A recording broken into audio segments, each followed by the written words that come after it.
An article on psychologytoday.com suggests that when it comes to discussing divorce with your children, in most cases, it's best to keep the full truth to yourself because it's safe to say that the truth hurts. Oh, wow. Now, the article went on to say, we have an obligation to provide our kids with a childhood that is as innocent as possible. Ladies, what do y'all think of this? When they divorcing, should the kids know what's going on or should you keep it to yourselves? This is complicated. Is it? We have a divorcee here. We are both children of divorced parents. Okay. What's complicated? I feel like this gets complicated because I actually disagree with what they're saying, what the psychologist is saying. Obviously, I am not a psychologist, but I am a child who has experienced divorce, and I appreciated the honesty that I received from my parents.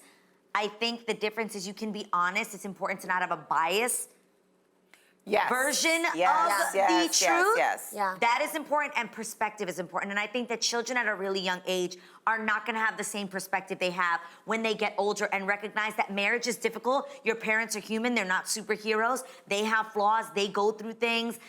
So I think if you're telling a child like, hey, your dad cheated on me, right? And that's your perspective. And then you get older and the dad says, we were in a sexless marriage for over 12 years. Oh. That may put things into a different perspective as an adult, recognizing, wow, that's actually more difficult than I thought it was, hearing it as a 7-year-old. Yes. That's a really great perspective. Now, do you think you knew everything? Did they absolutely tell you everything now that you're an adult, do you think? I did not know everything, every detail. I don't think that was necessary. Okay.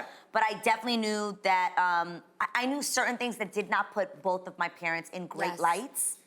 Both. Wow, Both. okay. It did not make either of my parents look great. I knew things from both sides. But what age were you when? I was 13. I was 12, about to turn 13. What do you think about that age, 12, You know, 13? I think it depends on the age, how much you divulge. And I don't think, like, every parent wants their kid to stay innocent, and you want to be able to let them stay innocent. But I also feel like they have to know some truth. And I think you can use it as a cautionary tale. This is what happened. Yes. Right? So that maybe when they get older, they don't do the same thing. But I also feel like your anger from whatever happened in your marriage should not be then transferred to your kids because they shouldn't be angry at their dad. Because I think kids should be kids. Exactly. It's let adult kids drama. be kids. And let Let them be kids appreciate their father. Even if their father was not a great husband to you, they still can be a great father to that child. I never understood don't ruin that for the kid. I never understood that until I got a divorce too, because with my mom, I only know her side of their divorce. I never knew him. Well, I knew him, but we weren't close. So I never knew his side of it. But it's interesting because now I think I don't want my kids to hate their dad. Right. That's their dad. I think that's the cardinal rule, though. I think the cardinal rule is your job to your kids are parents.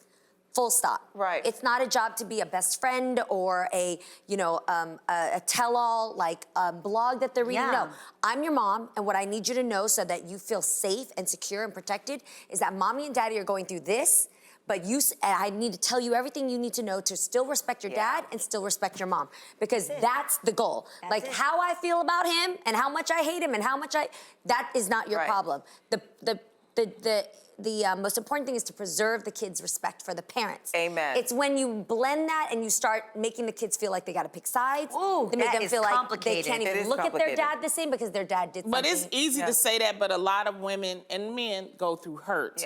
And when you're going through hurt, you want to take it out and you want to hurt what you know is going to hurt him. So a lot of times they use the children. I interviewed am telling you right now, all you end up doing is making yourself look terrible. And all you end up hurting that child as well. You traumatize your child for life. And your child will blame you for that later. I interviewed because of you, I don't have a healthy relationship with my father, and I resent you for that. It's hard when you're in the middle of where you feel betrayed by the person you trusted the most. And then you have to watch, and it's interesting, especially if your kids have mannerisms of your ex, or if your kid is named after your ex.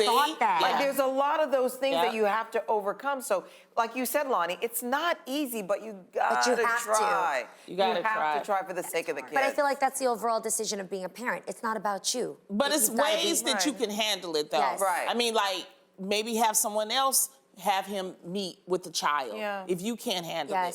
You know, maybe put certain boundaries. Like if it was a woman that broke up the marriage, well, I don't want her around my children. Or if you and your ex can make a pact, let's not talk badly about the other one in front of the kids. You can do it to your friends at lunch. You can do it anytime, but not in front of the kids. If you can do a pact like that, then I think everybody wins. That's a good job. I love that.